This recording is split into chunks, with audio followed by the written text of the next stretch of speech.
just want to give a little preface to today's episode that there will be quite a lot of medical talk. So if you're somebody who has any kind of like medical anxiety or anything like that, we're hearing open discussions about bodies and organs. Just be aware of that before you start listening to the episode. And also, if you have any kind of medical trauma, you may also want to skip through to some sewing chat at the end. Yeah. We are aware that when we're talking about women's health and experiences of healthcare, they can be incredibly challenging for some people. So we will not be offended if you want to skip through. And what Sam will do is in the notes for this episode, we'll put the time at which the sewing dilemma related chat starts, so you can still get some sewing stuff. Talk about female healthcare. We're talking about women and AFAB, so assigned female at birth. Yeah. Okay. Thank you. Enjoy the episode. Here we go. Hello everybody, and welcome to another episode of So What's New in the Biscuit Tin. It's episode 6, and I have a very special guest with me today. This is Sam. Let's find out who our guest is. Hello, for the first time actually on the pod, and I feel very strange and very excited about this. I am a guest today because, as many of you will know, and hopefully even more of you will know after this year, I run the Endometriosis Awareness Sewing Challenge, Sew Yellow for Endo. And Sam has decided that she would like to interview me for this because I'm bad at talking about my own stuff. So I'm going to be your guest today, which feels weird, but hello.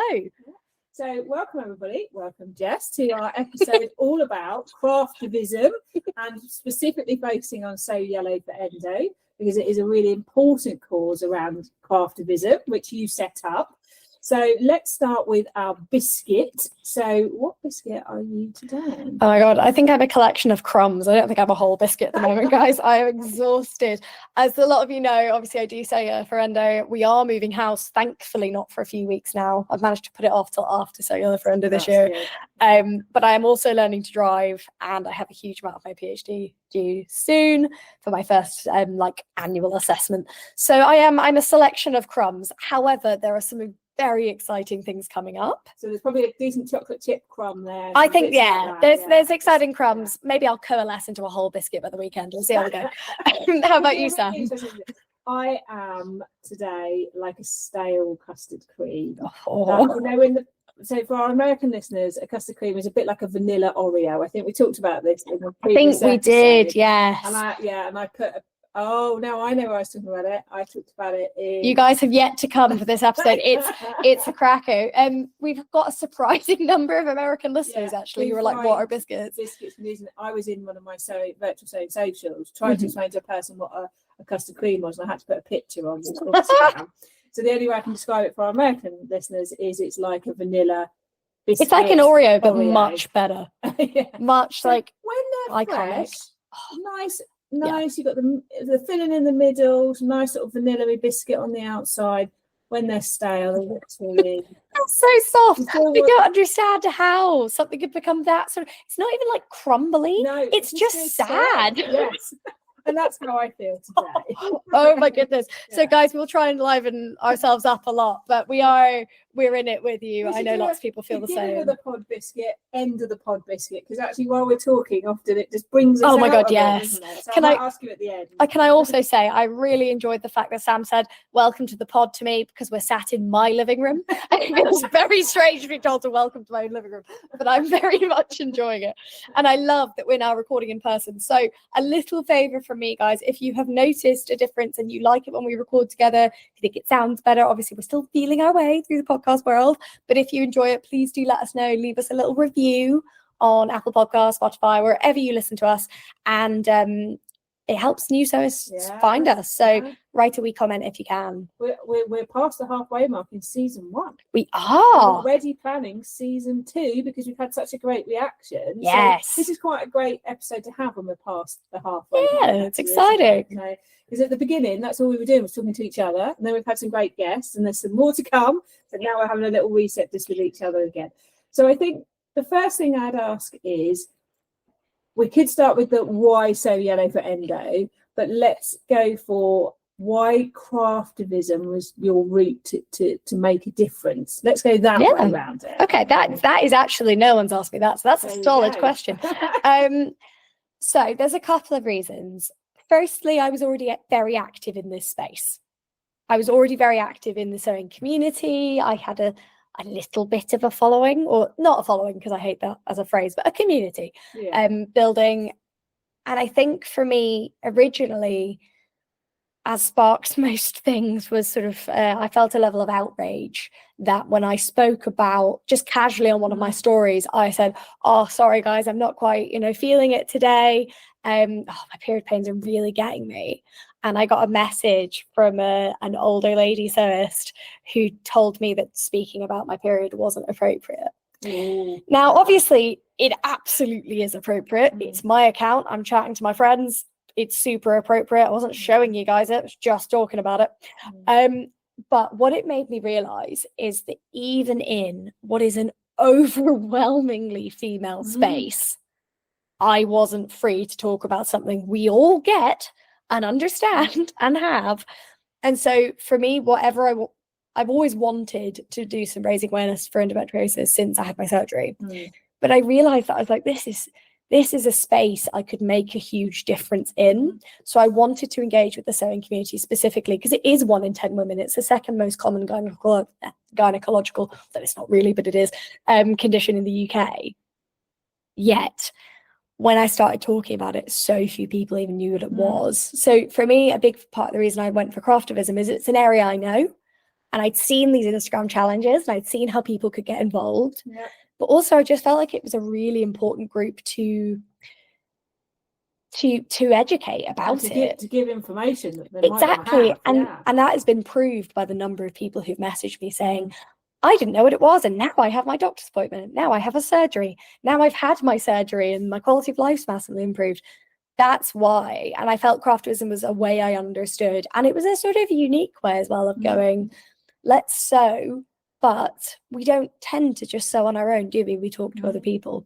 And one of the big reasons, and I think one of the things that sets Sew Yellow for Endo apart from other challenges, you're not just sewing.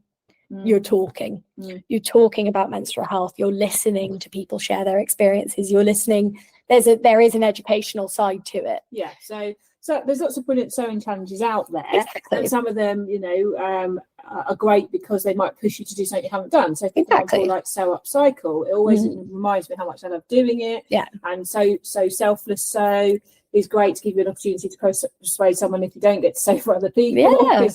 But sometimes having a challenge where there's another aspect to it, and I think that's what stands Sew Yellow for Endo out, is that it's quite clearly about sort of informing whilst also giving a purpose to the sewing. Exactly. And it is Craftivism because we are sewing, but yellow is the awareness colour for endometriosis.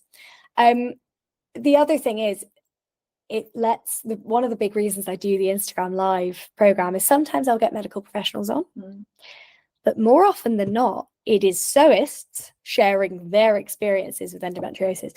And the impact of that has been fascinating because it's not, oh, here's this random influencer who, talks all about menstrual health and stuff coming to talk to me. That is cool. But it's people that they know in the community. They go, oh my God, I know this person. I had no idea they had super extensive surgery and had a hysterectomy, or they had, X, Y, Z. And I think that's the biggest thing about endometriosis for me. The number of people who, when you start talking about it, go, oh yeah, I had that. Like my partner's grandma, when he told her I was having my surgery back in 2019, she goes, oh yeah, I had a hysterectomy for that. No one in their family knew that was, they knew she had a hysterectomy, but they had no idea that was why. And I get calls from my grandma every year saying, thank you for doing this. Because it is right, like, people don't talk about it. And I just felt in such a social, heavily female space, if there's one thing at the end of Sew Yellow for Endo, obviously, I want you to sew yellow. I'd love you to donate and help us fund endometriosis research. But frankly, if you have one open and honest conversation about menstrual health, that is a win for me. I'll take that. And I think you're right. There is still some generations where talking openly is hard because they were not brought up to be able to talk openly. So it's quite confronting when it happens, but by having the sort of the sewing aspect, it does, because Craftivism, I think that's the whole sort of idea behind it, is that there's a way to be active without being aggressive. And I think sometimes people get a little bit scared about activism because it can feel like there's only one way. And we, you know, and the media does often vilify activism. Yes, it does. But by having that craft element, it brings other groups of people in that perhaps wouldn't see themselves as activists as well. And also gives people an opportunity to engage with something. I think the beauty of activism, and particularly craftivism, you can do it however works for you. And it was really important to me that So Yellow for Endo has multiple tracks. It has multiple ways you can get involved. Because for you, like for me, obviously, the activism of calling for better standards of healthcare, for calling for better, that's hugely important. But it's actually evenly weighted for me with the education, because the biggest thing for me in a lot of ways is giving women the confidence when they're sat in those never-ending appointments that are deeply unhelpful a lot of the time. It's giving them the confidence to go, to go away and come back again another time. Well, exactly. It's giving people the confidence to know, sitting in those appointments, they can demand a referral. To know they're not alone, to know they're not 30% of women. It was, I need to double check the statistic for this year actually, but this was in 2021. 30% of women had been told their symptoms were psychosomatic. Well, it's a bit like HRT in the amount of women that were prescribed antidepressants. Yes. And, you know, obviously, as our regular listeners know, Jess and I have a significant age gap between us, you know, but it happens at all ages of for women, whether that's between not being taken seriously with endometriosis, or when you get to my age. Now, I was very lucky that I had a doctor who was an expert in menopause, and I wasn't made to have the blood test to see if my hormones were changing. I was listened to and I was believed. But I know, and anybody who watches YouTube will know, there are other sewists out there who haven't been believed when they've been to the doctors, and who have been made to feel like they're making things up or over exaggerating, and it's the same with HRT and with anything. There are nice guidelines around what you are entitled to. And I would say to any of our listeners out there, male, female, or any other gender, that if you feel you're not being taken seriously, look up the nice guidelines. Yeah, absolutely. You can be armed with those. You are allowed to go into those appointments. Like, I got my surgery in the end by basically going in and saying, I want this gone. I need to know what other options there are. Because the thing is, when I got my surgery at that point, I had 3 to 4 months of trying different pills, as in like contraceptive pills, which are one way. I don't necessarily, depends on you. I'm not giving medical advice. Yes. But it is often given as a treatment for endometriosis, particularly the progesterone only, the mini pill, because there is some evidence it can inhibit growth, but then also that's kind of anecdotal, the whole thing. But for me, I'd spent 6 weeks throwing up at like 4 or 5 times a day. I was weeping. I couldn't do it anymore. And I remember going to that appointment. It's one of the only appointments Adam came with me to, where I was like, I need help because I can't. You can't function. I just can't do this. And it was needing someone else to hold my hand, which is nothing to be ashamed of, by the way. Please take a support system with you.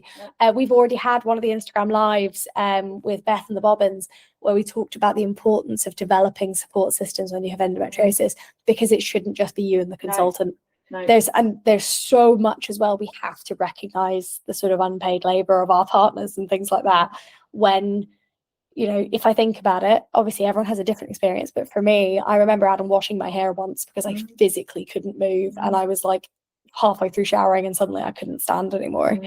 And it's things like that your partner shouldn't have to do for you, and it's incredibly lovely that they do, but sort of recognizing the toll it's taking, sometimes going to the appointment together, it shouldn't have more force, but it can really help. And I would say, learning from what my mum, obviously my parents are, elderly is the word now. I don't really ever use that word, but watching my mum, a very proud lady who's been very independent all her life, accepting that she needed to let my dad help her in the hospital to push for things when she needed help, and her finding that really hard because it felt like she was giving up and she wasn't fighting hard. Exactly, but that's not the case at all. But I also said to my mum, you need to let dad help, because this is the only thing he can do right now. Yeah. You know, you're in pain, you're struggling. He can't resolve any of that, but the one thing he can do is advocate for you. Yeah. Or Yeah. just even like for Adam, he didn't say anything in my appointments,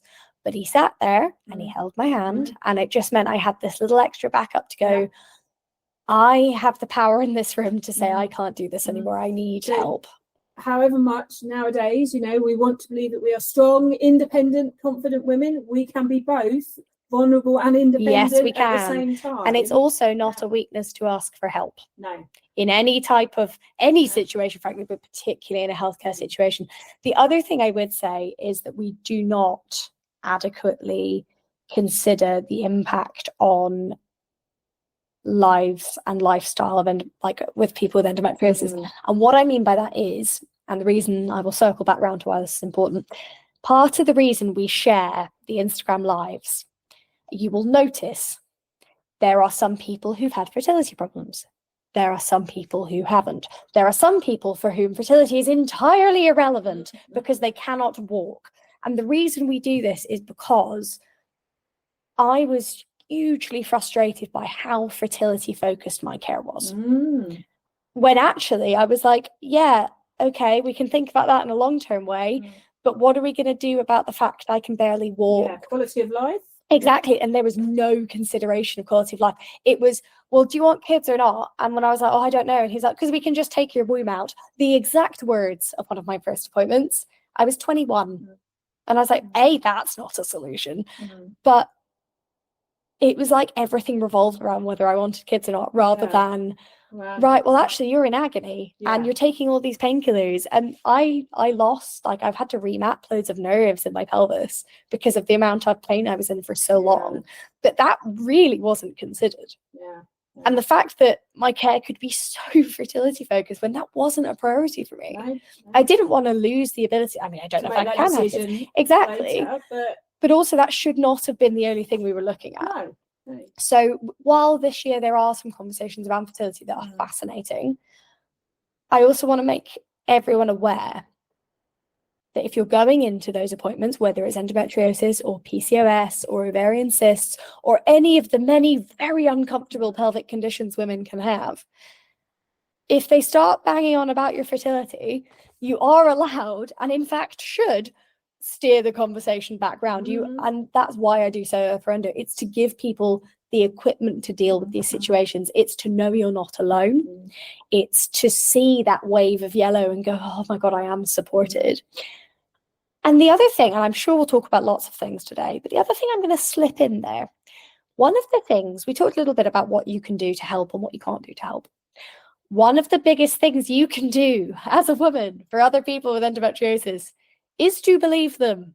Just because your period is lovely and comfortable and you might have to pop one paracetamol and have a sit down occasionally does not mean your experience is universal. There is nothing worse, and it is why I started the whole thing, than being told, oh, don't talk about that, don't moan. Our generation didn't moan. It's like, yes, because you kind of weren't allowed to. And also, this isn't moaning. This is, if this happened to men, we would have solved it 50 years ago. But also, there is no badge of honour in struggling on. And I know, you know, I grew up in a time where you did just struggle on. You know, and you know, I remember at 18 going to the doctors because I would lie on the floor in the bathroom unable to move. And I was fobbed off.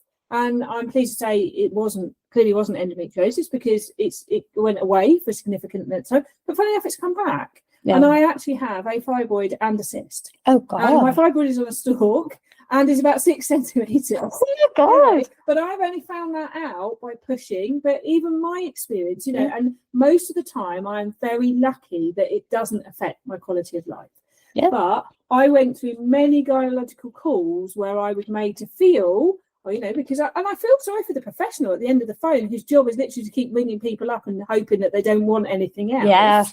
And because I've never had children, I've never really had internal exams until I reach my 40s, and then I'm being licked inside and things are being my God, internal exams are just a joy. Serious note, actually, it is worth saying that if you're listening to this being like, oh God, I couldn't, it's too embarrassing. One of the top reasons there was a study done that showed one of the top reasons for women not seeking help for severe gynecological pain was menstrual shame and embarrassment. And part of that comes down to embarrassment at bodies being looked at, etc., but also shame at not being able to deal with what you perceive to be normal. Firstly, there is no such thing as a normal period because everyone is different. Yeah. And the idea that it's normal and you can't hack it, frankly, is rubbish. Yeah. Because I can tell you now, if one of the many, many people over the years who've messaged me basically telling me to shut up whenever I do this challenge, because there's always a few, if I gave them the 3.5 weeks of period pain I used to get, they would be weeping and begging for research funding. And do you know what? Pain is a very personal experience. Yeah. And no one has the right to judge or question anyone they else. don't. Headaches. We treat headaches. We don't say we've got to struggle through those. No. We need to. No one needs to struggle through anything. The instant reaction to a headache is, "Oh, do you want some paracetamol? Why don't you have a lie down?" Yeah. Period pains. Oh, can you not just deal with it? You're like, no, my womb's basically falling out of my body. Yeah. But yeah, it is one of the big reasons I started this, is to combat shame, to remove some of those taboos, to show people that you not only can but you should talk about it. So I would say, if someone's sewing something yellow, let the people in your lives know why you're sewing something yellow. Yes. That would be a great thing. It is. Yeah. And come to the Instagram lives as well. Ask questions. So what else are you doing this year? Because this year is like, oh my God, isn't there? Oh my God. So firstly, just a quick one. So if you're like, oh my God, what's So Yellow for Endo? You still have time to enter. I will talk through very quickly the strands of So Yellow for Endo. So first of all, we have our base level, the So Yellow challenge. Real easy, real simple. You sew something yellow, you donate £1 or more if you're feeling generous to the Endometriosis Just Giving page, which is linked in my bio. It's #SewYellowForEndo24 on Just Giving, so you can find us there as well. We'll put it, we'll put it all in the show notes as well.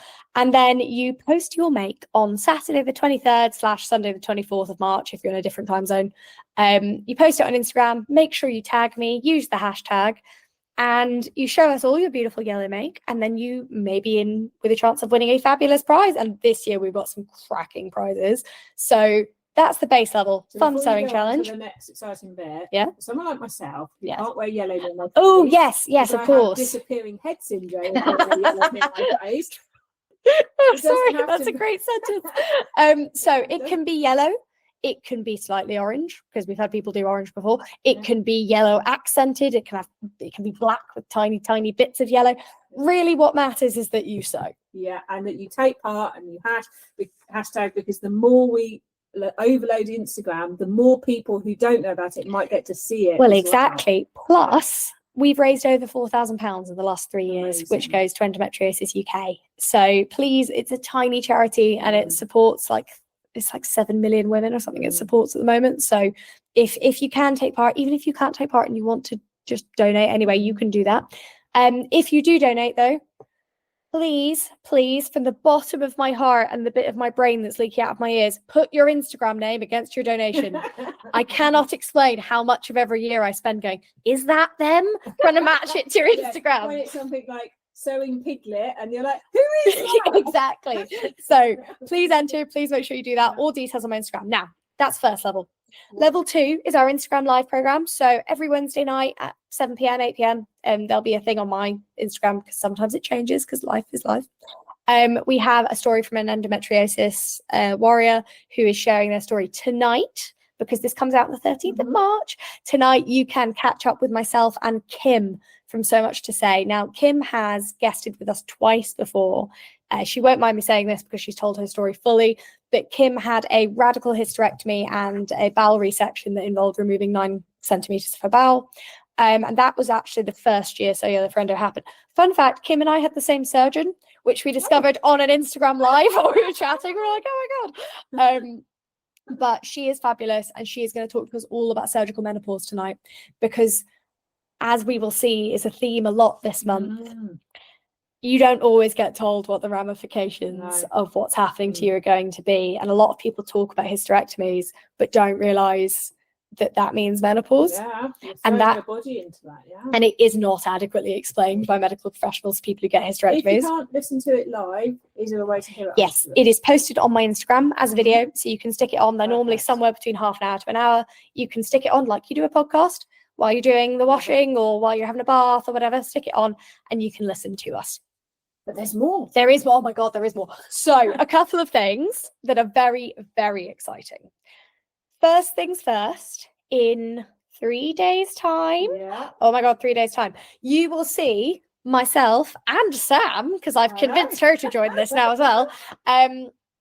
You will see us on the catwalk with my handmade wardrobe at the Sewing for Pleasure This show. is the first catwalk I've done since I was 16. I have never done a catwalk. Art thing. Oh my God. Well, I have never done one. We will be wearing clothes we have made, including a yellow make each. Mine will be accents of yellow. Yeah, yours will be accents of yellow. Otherwise, Mine is the yellowest thing in the world, and I can't wait. And gold shoes, obviously. But we will be on the catwalk. I will also be saying a few words about So Yellow for Endo. I'm thinking that you just given me permission to buy another pair of shoes. Yeah, obviously. I mean, with your own money, and disclaimer here, I am not influencing her negatively. She was probably going to buy shoes anyway. But it is very exciting. It's always a possibility that I might buy shoes. I'm with you there, don't worry. In solidarity. So you're actually going to speak as well? Yes, I will be saying a few words. Not many, just a few about what So Yellow for Endo is, because there's such a yellow element to the catwalk.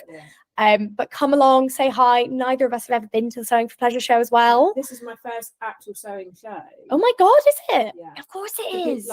Yes. Yes. Which you'll hear more about in 2 weeks' time. Yes, you will. After we've been to this one. And I'm going to the Stitch Festival this year as well. I am hoping I might be able to record a few snippets while we're at this for a future special pod. That would be fun. But I said on my recent vlog, I know you've only got 3 days, but if in the 3 days you listen to this before the 16th of March 2024, if you want to go to Sewing for Pleasure and you're going on your own and you're feeling a bit sort of lonely or whatever, come and find me and say hi, because I would like that. I'd like that too. Come see. So please do. We'd like that. We're not people who don't bother me. Oh my God, no, I love meeting people. I feel so awkward when I don't know anyone. So please come and say hello. We are both at Sewing for Pleasure show on the Saturday. The catwalk is in the morning, and then we'll be there for a good amount of the day. So please come and say hello. And if you are around for the catwalk, we'd love to see you there waving at us. There's nothing more awkward than an empty catwalk. So please come and support us. And if it wasn't enough, the weekend after is the Stitch Festival, which I will be at. I'll be there on the Saturday, so come and say hello. But I'll only be there on the Saturday morning for a very, very exciting reason. And that is because for the first time in 4 years, So Yellow for Endo is having a party. Which I'm hoping to come to, depending on whether life lets me. Yeah, absolutely. But I know that you will be there in spirit, if not. Oh, yeah. Tickets are available from my account through the Eventbrite link, and only there. You do need to get a ticket because it's a limited space. No, we're about halfway through. Right. So actually, by the time this comes out, probably less. Yeah. Get a move on if you want a ticket. Exactly. Yeah. So tickets are £7.50, and that includes a £5 donation to Endometriosis UK. We're holding it at the yellowest venue of all, Sew Me Sunshine. Will there be fabric that people can practice? Absolutely, there will be. So Harriet and her team will be standing by. Plus, I'm negotiating with sponsors at the moment to provide some very exciting goodie bags for you all. So come along, help us support. All you've got to do is wear something even remotely yellow. I don't care. I've got some yellow fabric, which I'm planning for others. So Yellow for Endo as well. So on the bottom half, and I'll be fine. And we will be live watching the fundraising page that day as well. Because the last few years we've raised over £1,500 per year. So make this the best one then. I would love to make this the best one ever. So there's a lot going on. But that's not it. There's also a vlogger tour. Oh my God, of course there is. Guys, I'm so sorry. You're in it. Yeah. Oh my goodness. Do you know what it is? I'm so immensely grateful for the buy-in I've had this year from the sewing community. You have all been incredible. If I have forgotten to mention you, because my brain apparently isn't even in this room, it's somewhere on the floor of the sewing room surrounded by fabric. There are some phenomenal vloggers to watch. So in the show notes, we'll put the little picture so you can check it out. You can look on my story every day and see who's vlogging. I'm obviously vlogging quite a lot. Sam is on there, and also lots. 22nd or something. I think so. Yeah. So I can tell you now, for our podcast listeners, you can have a preview to what I'm going to do. I'm going to talk about how to sew yellow when yellow isn't your colour. Thank you. That's a brilliant idea. I planned that this morning. I love that. I love that so much. You will see vlogs from me throughout the month, which really involves me going, oh my God, guys, it's going so well. And then the occasional sewing show I've been to. But So Yellow for Endo is very dear to my heart. I had a great message recently where someone was like, oh, it's so good you're doing this. I've had my surgery. And I was like, oh, thank you so much for sharing. And then they said something, and I was like, oh yeah, I found that after my surgery as well. And they went, wait, you had endometriosis? And I was like, right, okay, for clarity, guys, part of the reason I run this is because I had quite severe endometriosis and I had very extensive surgery in 2019. My story has been shared 1,003 times. So you can find it from previous years. I'll share it on my Instagram again so that you guys don't have to hear me say the same thing again. But it was quite a road. So cellular for endo is my baby. It is something that allows me to share it with people. I think this is an amazing thing that can happen to some people, and this is something Darren Brown wrote a book called Happy, and he said part of feeling happy is creating your own narrative. So from something that was really, I don't think we can underplay how awful this experience was for you. But you have taken that on a journey you've been able to gift others knowledge, experience. You've been able to gift something sunshiny and yellow out of it. Obviously, none of you can see, but right now Jess is blushing. Oh my god, yeah, I can't do this, guys. I have to say, I teach Jess how to take compliments. Well, the problem is, I'm really bad at being in the middle of things because I'm an event manager. Yeah. So I am used to wearing all black, standing to one side and going, look at it happening, isn't it beautiful? That's why I said I would post today. I know, exactly, but I am literally like, I can't. But you've taken something that and then you've been able to turn your experience into a great gift for others, but also something with all these celebratory things that allows others to feel included in the fact that this is a hard, and we've had very open conversations here about the reality of being somebody with female organs in the body, but that we can. That's the great thing I think about craftivism, is that it is okay to be happy and sad and joyful and challenging all at the same time. Oh, of course and it is. Isn't one or the other. No. And I think that was the thing.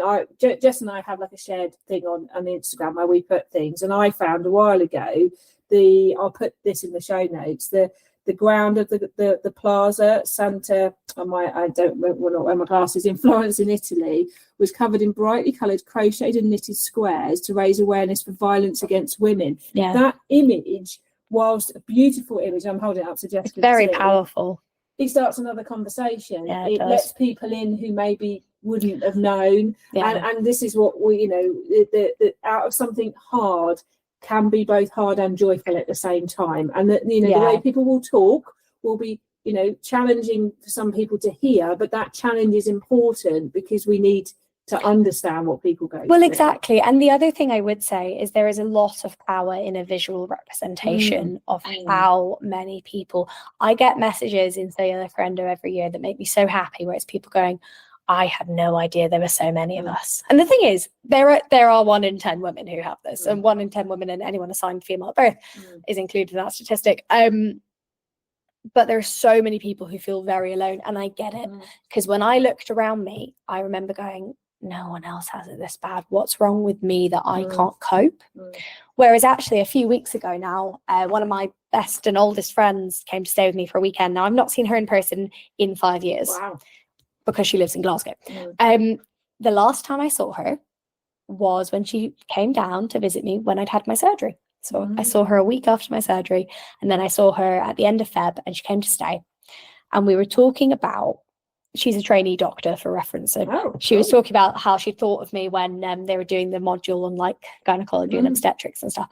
But we were talking about how fascinating, how interesting it is that people like learning about it. And she was like, when I learn about it, but then I've seen the experience through you.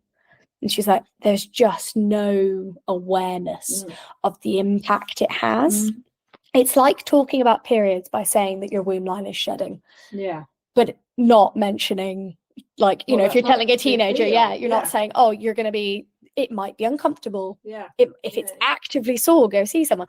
This might happen. Like, no one talks about the impact of constantly being on painkillers. No one talks about the hormonal side of this as well, where sometimes your periods can be much heavier or they can be absent. For me, I remember having loads of like pregnancy scares because my period would just vanish, and that turns out to be part of endometriosis because it can be very irregular. It can also be Things like pain during sex. It can be pain going to the loo, because it depends on your endometriosis. You can have endometriosis on your lungs, guys.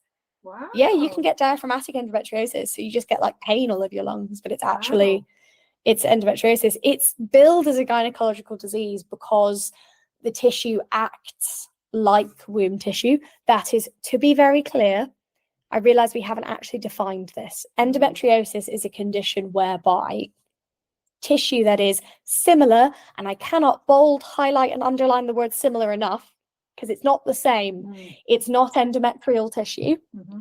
It is tissue that is similar to the lining of your womb, is found outside of the womb. So that could be literally anywhere it can get to. Wow, okay.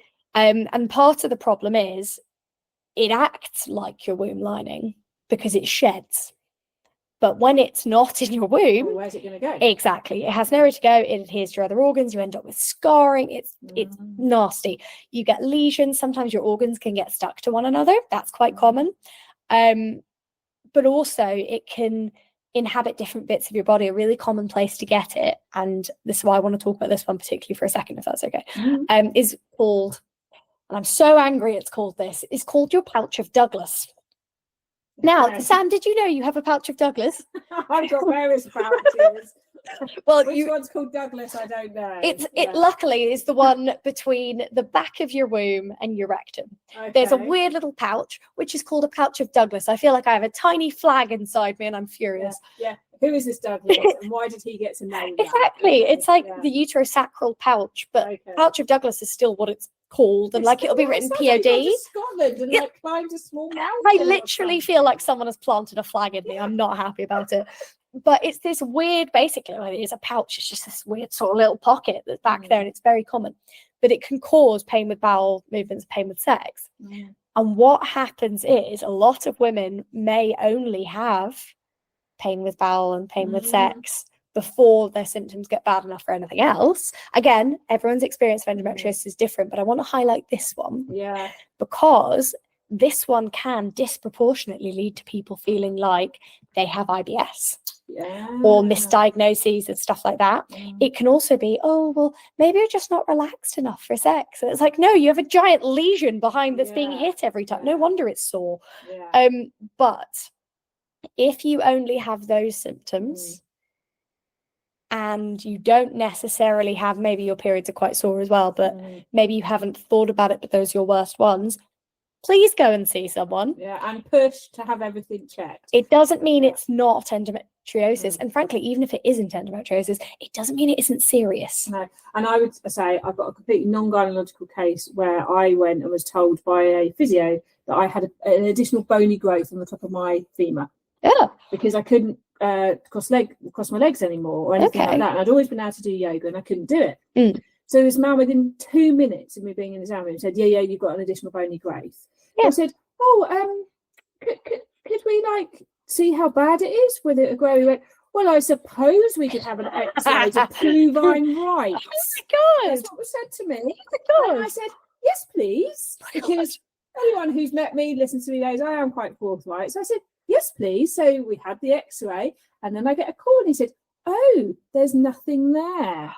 I suppose we should have an MRI to see. So then I had an MRI. So I was lucky to get these things. Sometimes we can't even get that.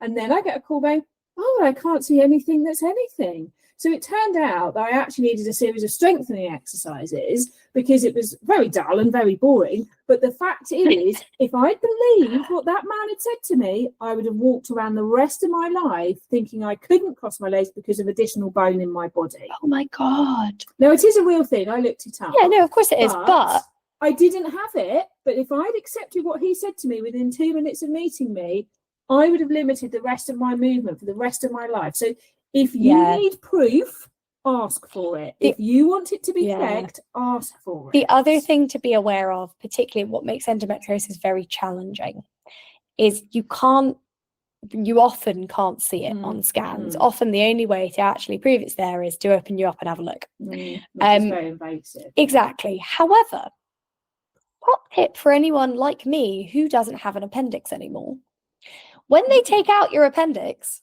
they do take photos of your insides. And if you've never seen your post-op report, for me on my post-op report, it said scattered patches of endometriosis at the time, which obviously got a lot more extensive. And that is how I found out. And it was written in black and white, and it said, should probably see gynae. So I took it into my doctors and went, can I have a referral, please? And that because it was there, they went, yeah, fine. But a lot of people never see their post-op reports. Now you have access to them. Yeah. They are on your GP. So if you've ever had, or like, for example, you have terrible period pains at the moment, you had surgery a couple of years ago, if you've ever had anything like that, it's worth asking, because a lot of times medical professionals will assume someone else has told you. Yeah. My favorite example of this is when I went in on my 21st birthday with agonizing stomach pain, which we knew wasn't my period because I took all of my painkillers and it just didn't stop. I, without knowing, had appendicitis, so I had my appendix out. However, what I signed up to surgery-wise, what you sign up to is called a laparoscopy plus action, which is literally, we will open you up and we will take out the bit that's not working. So it could be like anything. It could be literally anything. Let's hope it's not your brain. Exactly. Yeah. And then I came out, and then, I was literally getting ready to go. And then I went, oh, by the way, what did they take out? And at which point they all were like, has no one told you? And I was like, no. And then the nurse was like, well, I don't know. And she had to go find my post-op report. And they were like, oh, yeah, they've taken out your appendix. But I was like, did no one feel like they should tell? I get you're all busy. Yeah. But it would be nice to know. But they're so busy, they don't know who said what. Exactly. So never be afraid of asking. Yeah. And never be afraid of that. Yeah. I think we probably need to do a dilemma. I think we do. We've had an amazing conversation, and we could probably talk more, and we can come back to this in season 2 for sure, because there's so much more to talk about craftivism. We haven't even mentioned things like the dresser girl, and at the moment there's for period poverty. There's so much else we could talk about, but I think we'll do that another time. We'll bring it back. But if you enjoyed this episode though, and you want to hear more about it, it is my pet rant topic, so more than happy to give you more content on that. So we're going to get full on sewing now. Yes, we are. So it's dilemma time. Now we've got to help. I keep sewing the same patterns and I'm really struggling to branch out with my makes. What do you guys think I should do? Now, when we read this, we both were like, whoops, guilty. Yep, that's me. So, Sam, what do you think? So, first of all, I've learned to work out when I do it and to work out whether I want to keep doing it or not. Yeah. So, I know that when I'm using sewing to help me get through a challenge, whether that's of my own or of family or life, I know I need wins. So I will sew tried and trues or the same patterns or things that I know I'm probably going to sew and succeed at. Yeah. So, for example, one of my more recent ones, which is the marigold jumper, which I'm wearing today whilst filming. It looks very lovely. Closet Core, I knew that sewing it was highly likely to result in success and only had about 6 steps. And you'd feel good. Yes. And I knew that I wouldn't have to scratch my head or anything. And then I'd sew it again. And now I'm thinking about sewing it into a dress. And so it was like what did you call it? It was like a reward cycle. Oh, yeah. Yeah. I forget what I said. Oh, yeah. It's expectancy value. Yes. That's what it is. So I know that I'm peaking at that when I need it. Exactly. Because I really don't need to have a failure right now. There are other times where I'm feeling robust enough for a failure. Yeah, there's times when you're like, I'm ready to see how this goes regardless. And sometimes you're like, I'm going to cry if I get this wrong. So I'm going to do this. So I think for me, knowing how I'm feeling to know whether I'm good with sewing the same thing or whether I need a change, and also feeling when I've got in a rut. Yes. What about for you? I was, so this is me, but it's me for a couple of reasons, actually. Firstly, it's the classic, I just need something that will work. I just do. However, there's 2 others, I would say. Firstly, sometimes I like to make something multiple times because I get better at it each time. So that is the reason I own 3 chalk and notch fringe dresses. I wear all of them all the time. Why I own 6 seasons of Easter. Exactly. And the thing is, they're all different. And 5 variations of the patina brown. But the thing is, sometimes you go, do you know what? Actually, it's a really easy make. I like it, but also I wear it all the time. So why not? Like, that's part of my summer uniform because it's long enough for me to put flats on and go to a meeting and it doesn't look like it's summery. So I can have my legs out and be comfortable, but it's not like too skimpy, which isn't work appropriate. So like I have, I'm no problem with that. But like at the moment, I am sewing what am I saying? Friday Pattern Company Saltwater, Yeah. which technically is my third go at making it. Yeah. I'm making it They say for third go at it. yeah, because I hated the first one. No, do you know what? The first one was a useful experience. Yeah. It taught me many, many things. I'm glad you can see it that way. Yeah, I hate Georgette as well. Absolutely hate it. I know it was like a peach skin polyester. I couldn't iron it, so it came out looking like a bag. And the seams just like you can't get the No, I had many moments with that where I was like, Yeah. I can't. But then I used the top of it with a hack with the Tammy had made Rhea and made a beautiful summer dress. So for this wedding, sorry, side note, Sam will really appreciate this. I'm going to show it to her afterwards. Yeah. But I'm going to my future sister-in-law's wedding in May. It's going to be really lovely. Now, she has not explicitly said that there is a pastels dress code. Okay. There is for the bridal party. She's Yeah. only having one bridesmaid and her mum, so they have to wear kind of pastels. Yeah. Now, I don't wear pastels. I look like I've been resurrected from something. Like, they just don't suit me. But I was like, I'll give it a go. Maybe I could try and not wear like a dual colour. Yeah. Yeah. My fabric is orange and pink, and I regret nothing. At least it's spring colours, guys. Yeah. It's not wearing white. Well, It's not exactly. wearing white, you know, so. So I am sewing the saltwater. It's the Yeah. third time. But partly I feel like I want to sew the same pattern again because I know which bits Yeah. do better. And because I need a good result and I need it to look good, I don't want to be trying a new pattern. No. It's stressful. I'm going to be sewing it the night before. Whereas this, I know I can sew really easily. Yeah. So I do think it depends why you're doing it. Yeah. The other one I'm going to throw out there is I work with a lot of the same brands because some of them, I see the patterns come out and I go, well, that's pretty. Can't fit at least one boob in that. That's not going to happen. It is worth bearing in mind that there are some pattern brands you may be avoiding because you've tried it before and it hasn't worked for you. Like me and Tilly and the Buttons. Yeah. Me and the Block aren't friends. Yeah. So I'm not gonna. The Mabel looks nice on me actually, but apart from that, sometimes you have to remember why you don't do them. So my top tip, as always, is I would recommend keeping a list somewhere, whether it's on your phone or a post-it in the sewing room, for the common things you stress about. Yeah. So if it's, well, I want to branch out. Oh, but actually, no, when I made and I'm not naming anyone here, I'm just picking random. Oh, when I made this cashmere thing, it didn't really suit me. And I didn't like the instructions for that. You can write down the reasons why. But then you can also find a way and you can go, oh, well, I've never tried a true bias pattern. Yeah. Or I've never tried this. I could do that so that you're not talking yourself out of trying a new pattern. And I think that's why Make 9 works for a good portion of people. Yeah. It doesn't work for everyone. Some people do it and then get sad at the end of the year they've not done it. Yeah. I think that Make 9 helps us to reflect on where do we want to step out of our comfort zone. So that's why some people do patterns, some people do fabric, some people like myself are doing techniques, some people are doing a whole mixture. Somebody's doing 2 different Make 9 candies, and I wish I could remember who it was. Some people have too much time. I'm sorry. Some people have too much time. It's nice to try new things, but if sewing is your hobby for relaxation, for stress management, for mental health, then don't over agonize if what you're sewing is just making you feel good. But if you want to get out of it, perhaps try and Make 9, perhaps try a new company, perhaps look at someone who sews things that work for them in a similar way they work for you and try something they've done. Exactly. Or what you could do is take part in one of the challenges. You could do. So then you've got a focus. Definitely. When I got here today and Jess said, "How are you?" I said, "Pogo nips." Which can I just say sounds like a swear. It is a bit of a swear now. When this goes out, the Pogo Nip party will have finished.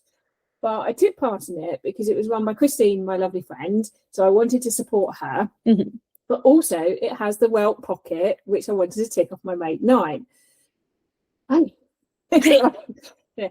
But if I hadn't done this challenge, I probably would have avoided it. Yeah. Because doing this for Christine and taking part in this and agreeing to do it held me accountable in a positive way. Yeah. And it made me think about when I used to go to the gym with a friend when I didn't want to go, but I knew I needed to go as I'd let her down, it made me go. So like last night I was still sewing at 10 o'clock, which is very odd for me. I'm a morning sewer, not an evening sewer. But it's because I didn't want to let my friend down. And I know that Christine would be more than okay. She was like, yeah, don't worry about it, it's fine. You know, but I harnessed that into making myself. I even made a one-sided toile of a welt pocket. Oh my god! You know, I'm impressed. And one of them, the pocket is not quite how I want it to be, but that's okay. But it pushed me somewhere that I'm pleased I went. Exactly. The challenges are a good thing for this. But I can tell you now, I'll be going back to sew some jerseys for a bit. Well, exactly. The other thing I'm going to throw out there is an idea for this one, and it sounds really simple, but I guarantee if this is you won't have thought of it. Pick a different garment. Seriously, what might be happening is you keep sewing dresses and then you're like, oh well, yeah. Whereas actually if you go, oh, I'm gonna make some shorts, or I'm gonna make a blouse, or I'm gonna wardrobe edit. Yeah. What gap is in your wardrobe? Because that's what I did. It's very motivational, that as well. Definitely. And I realised I didn't have comfies. If anyone's watching my blog, I didn't have comfies to wear, so I was just wearing my pajamas all day when I was working from home in the winter.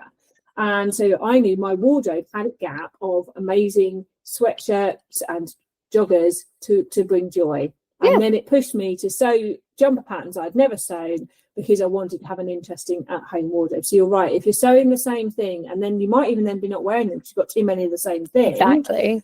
Have a look what's missing in your wardrobe, and that might give you the motivation to sew something different that will bring joy into your wardrobe. The other type of motivation I'm going to throw out there as my final suggestion for this person, I am a Pinterest gal. Now, that is not to say I look Pinterest worthy, because I do not under any circumstances.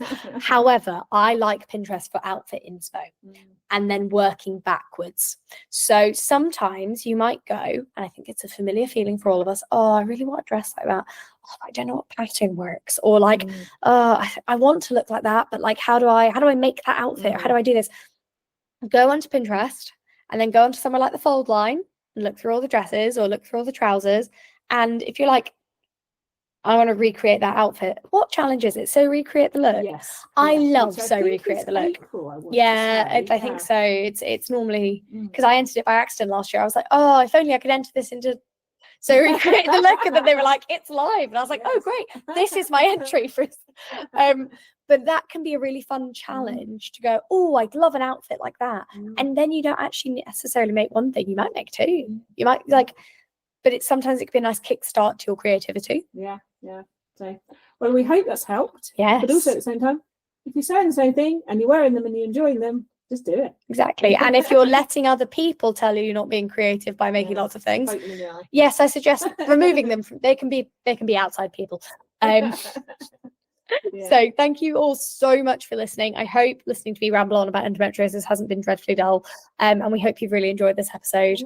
We are so excited to hopefully meet lots of you at the Sewing for Pleasure show. It's a busy time for meeting people, isn't it? And the Stitch Festival. Sam will not be with me at the Stitch Festival.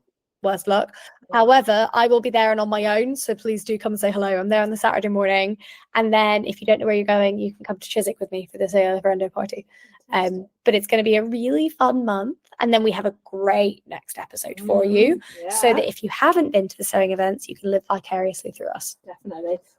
In the show notes, there is the link to the Facebook group where we put bigger show notes, where you can meet other people who listen. We've got the Instagram account, and we have an email address which will be in the show notes as well. Can I ask a little favour?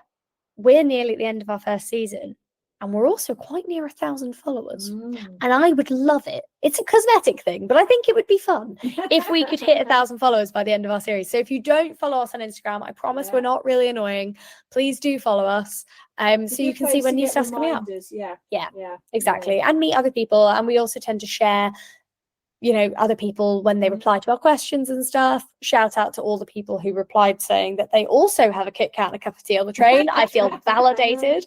And also drop us a message if there's anything you want to hear us talk about, if you've got a dilemma, if you have a sewing fail, if you have a really embarrassing sewing story that you want to be kept anonymous, but you've just got to tell someone, we're your place, send it in. Do you know what? Anything that anyone wants to admit to. Oh my God, it doesn't have to be sewing related. Just do it. Yeah, crack on. Whatever you need to do, lads. So we thank you so much for listening, guys, and we will see you next time. Bye. Bye.